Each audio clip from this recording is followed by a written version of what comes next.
والله المغرب عالم يا صاحبي.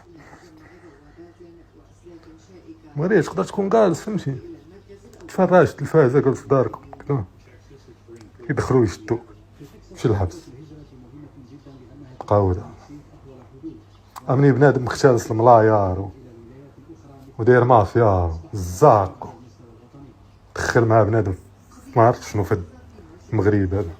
هذا في البرلمان هذا في الجندارم بنادم داخل في مافيا تتحكم على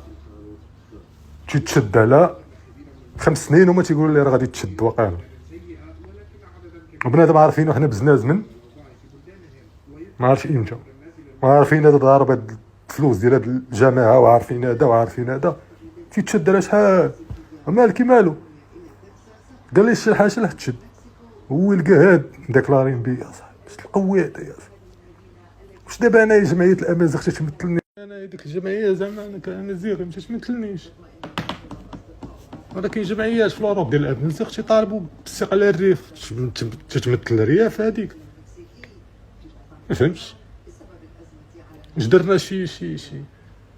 مسطره ولا اش كتسمى هذيك سنينها حنايا زعما كامل امازيغ هذا خصي هذا راه عايرنا خصو يتشد. انت راه بقيتي تم هذا الشلح هذا عروبي انت راه عرفتي هذا عروبي شحال تتقال انت هذا عروبي راه بحال الضحك فهمتي ماك عروبي وشنو تقول لي انا عربي جاي من العراق وديكلاري بيك حكا تشهير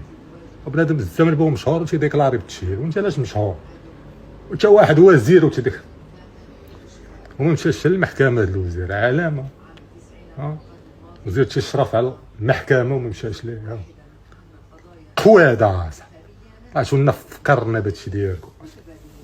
والله.